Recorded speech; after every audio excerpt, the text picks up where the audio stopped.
Hello students, मैं कपिल कुमार शर्मा एक बार फिर आप लोगों के सामने एक नई वीडियो लेकर आया हूं। और आज की वीडियो मेरी केमिकल रिएक्शन और इक्वेशन से जुड़ी होगी।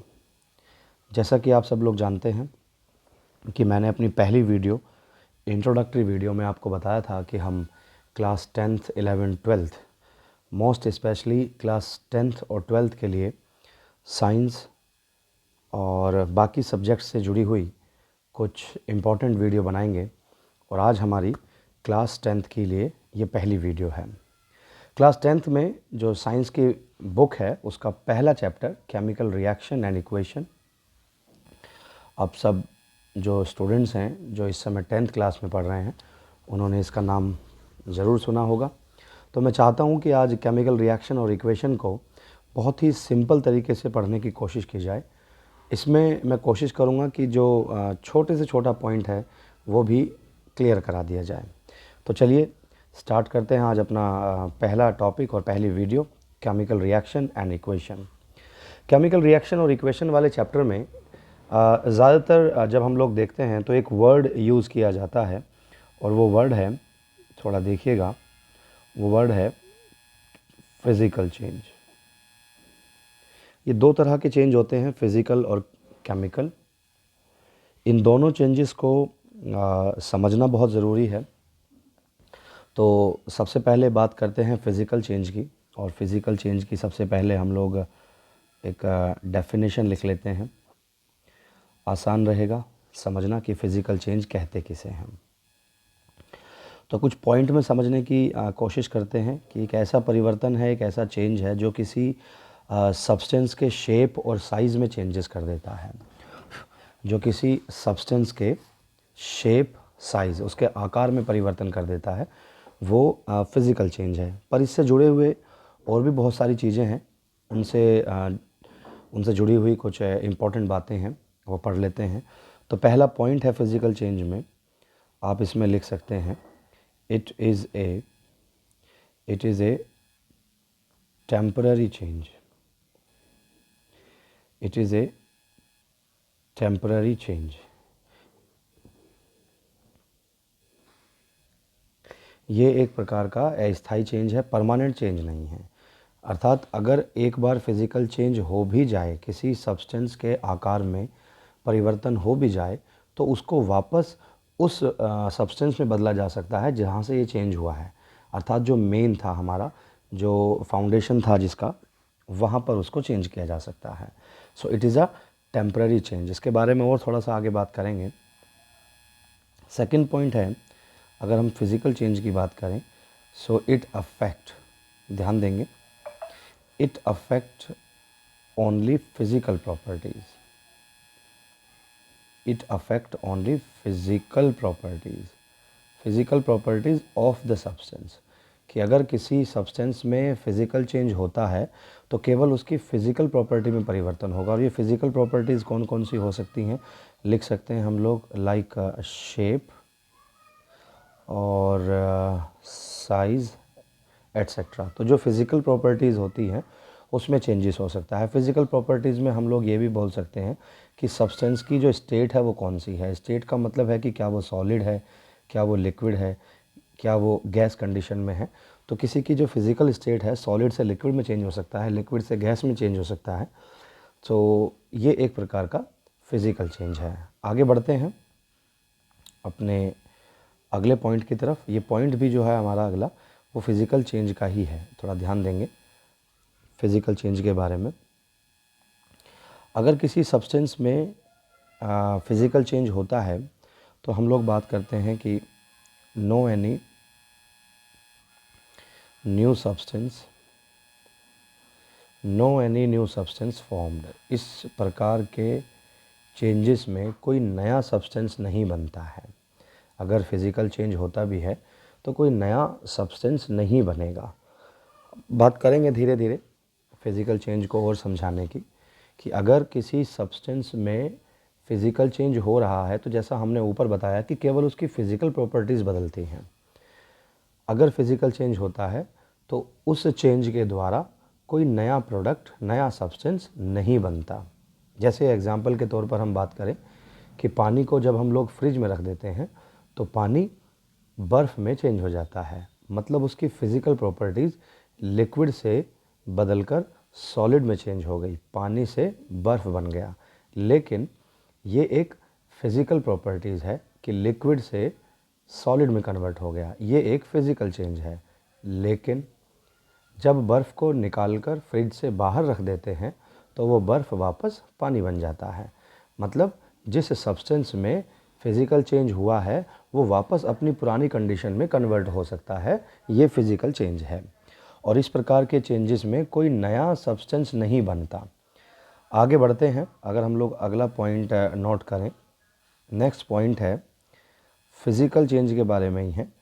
It is reversible, it is reversible in nature. ये जो रिवर्सेबल रिएक्शन होती हैं, रिवर्सेबल रिएक्शन कि जैसे मान लीजिए कि A प्लस बी हमने मिलाया और हमारा क्या बन गया, एक नया सब्सटेंस बन गया C। तो A और B से मिलकर C बन रहा है और वापस अगर C से वापस A और B बन जाए तो ये हमारी जो रिएक्शन है वो रिवर्सेबल रिएक्शन है। जब A और B से मिलकर C बनता है तब हम इसको कहते हैं फॉरवर्ड रिएक्शन, तब हम इसे कहते हैं फॉरवर्ड रिएक्शन। और जब C से वापस A और B बनता है तब इसे, जब C से वापस A और B बनता है तब हम इसे बैकवर्ड रिएक्शन कहते हैं।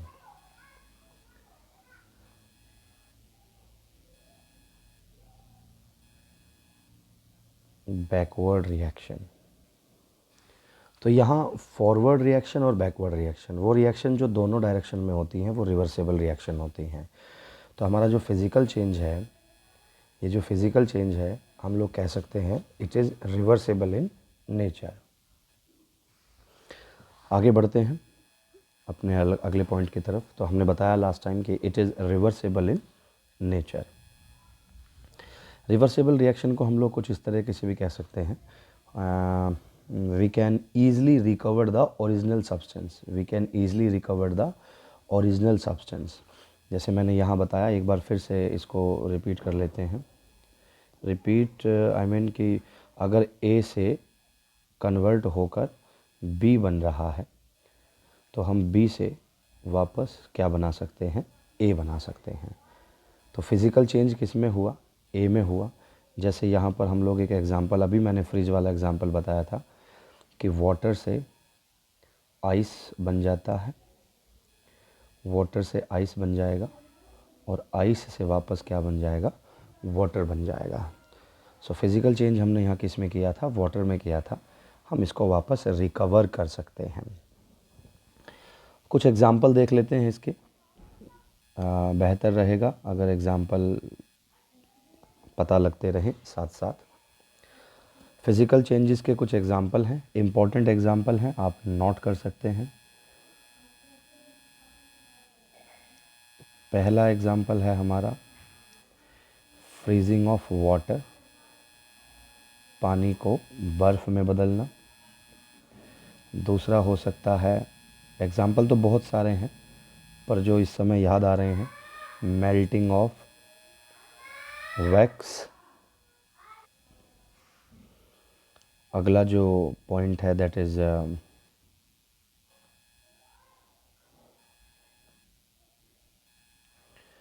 बॉइलिंग ऑफ वाटर, और हो सकता है एवापोरेशन, वाष्पीकरण। अगर हम किसी कागज़ को बीच में से फाड़ दें, टीयर ऑफ द पेपर, तो मतलब पेपर के आकार में, शेप में चेंज हो जाएगा। और हम लोग कह सकते हैं कि अगर किसी भी सब्सटेंस के शेप और केवल साइज़, शेप और साइज़ में अगर चेंज हो रहा है तो वो भी एक फ़िज़िकल चेंज का ही एग्ज़ाम्पल है। तो हो तो गए एग्ज़ाम्पल, मतलब ये सारी जो कंडीशंस हैं ये फ़िज़िकल कंडीशन है, फ़िज़िकल प्रॉपर्टीज़ हैं किसी भी सब्सटेंस की। तो इनमें अगर परिवर्तन हो रहा है, इस तरह से परिवर्तन हो रहा है, तो हम लोग कह सकते हैं कि फ़िज़िकल चेंज है।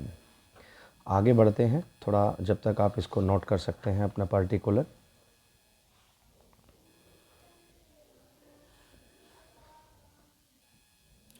आगे बढ़ते हैं अब अपने अगले पॉइंट की तरफ।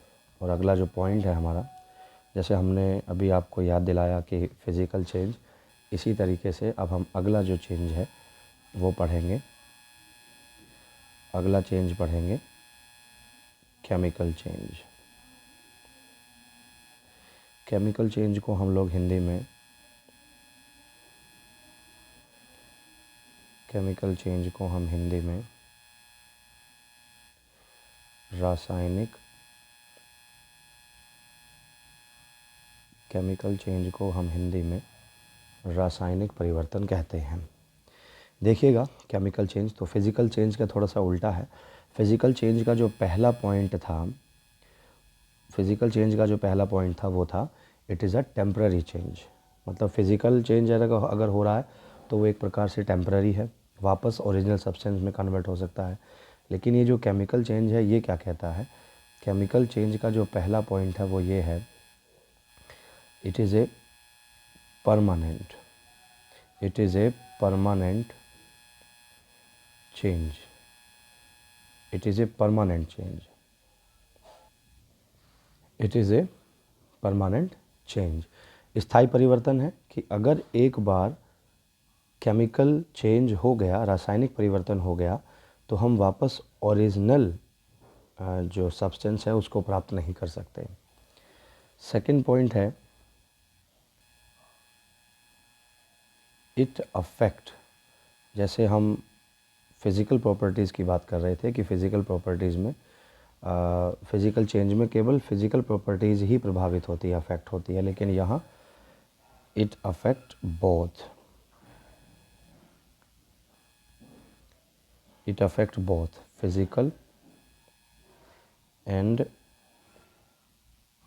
it affect both physical and chemical properties। और साथ में यहाँ पर एक पॉइंट और लिख सकते हैं, with its composition, इसके कंपोजिशन में भी साथ साथ क्या होगा? परिवर्तन होगा। जरा देखिएगा, थर्ड पॉइंट है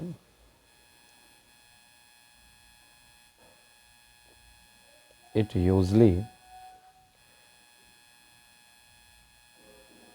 usually involve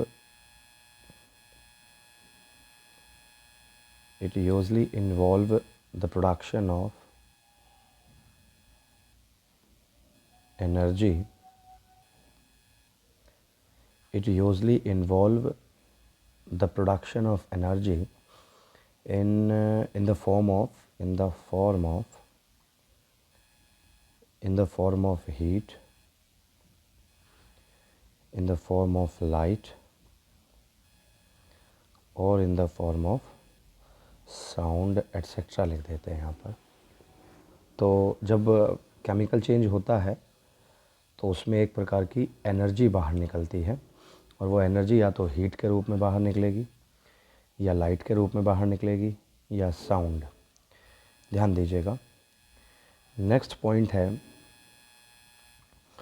केमिकल चेंज की बात करें तो यहाँ पर नोट कर सकते हैं, that is a chemical change,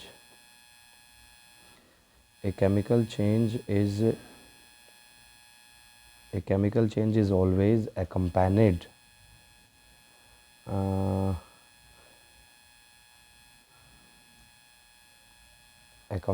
by one or more new substances, एक या दो नए सब्सटेंसेस बन जाते हैं जब केमिकल चेंज होता है।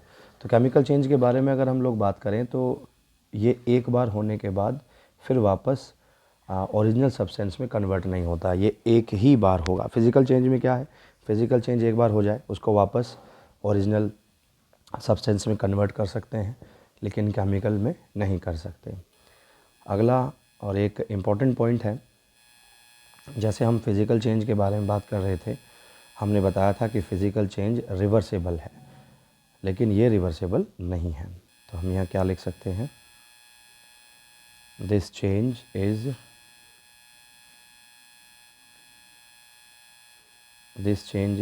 इर्रिवर्सेबल। इर्रिवर्सेबल इसका मतलब है, यहाँ रिवर्सेबल को हम लोग क्या कह सकते हैं, that is we can not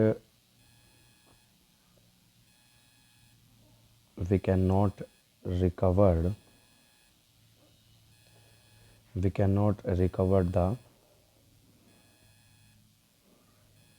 cannot recover the original substance. We cannot recover the original substance. इसके कुछ एग्जाम्पल देख लेते हैं केमिकल चेंज के, कुछ इम्पॉर्टेंट एग्जाम्पल कौन कौन से हो सकते हैं। जैसे कागज़ का जलना या किसी भी चीज़ का जलना, अगर हम कागज़ को जला देते हैं तो वो राख बन जाता है और हम राख से वापस कागज़ नहीं बना सकते। जैसा हमने ऊपर ये एक पॉइंट लिखवाया था, we can not recover the original substance, कागज़ का जलना। और जैसे मानिए दूध का दही बनना, अगर दूध को हम फ्रिज में रख दें तो वो सॉलिड में कन्वर्ट हो जाएगा, लिक्विड सॉलिड में कन्वर्ट हो जाएगा, तो वो फिज़िकल चेंज है। लेकिन अगर दूध से दही बन गया तो ये केमिकल चेंज है। अगला एक पॉइंट और है, अगर हम एग्ज़ाम्पल लिखना चाहें, लोहे पर जंग लगना, जिसे हम रस्टिंग कहते हैं, रस्टिंग ऑफ आयरन,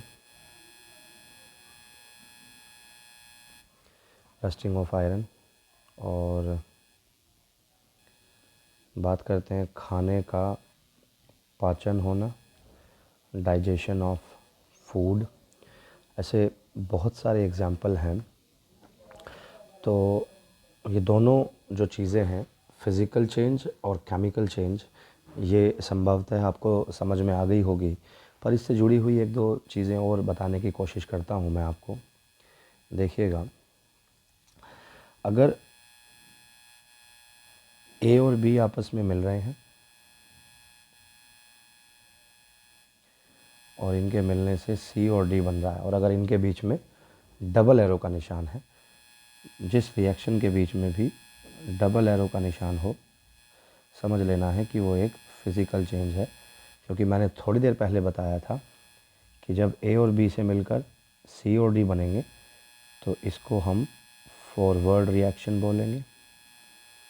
थोड़ा सा ध्यान देंगे, इसको फॉरवर्ड रिएक्शन बोलेंगे, और जब इधर से इधर वापस रिएक्शन चलेगी, that is called backward reaction.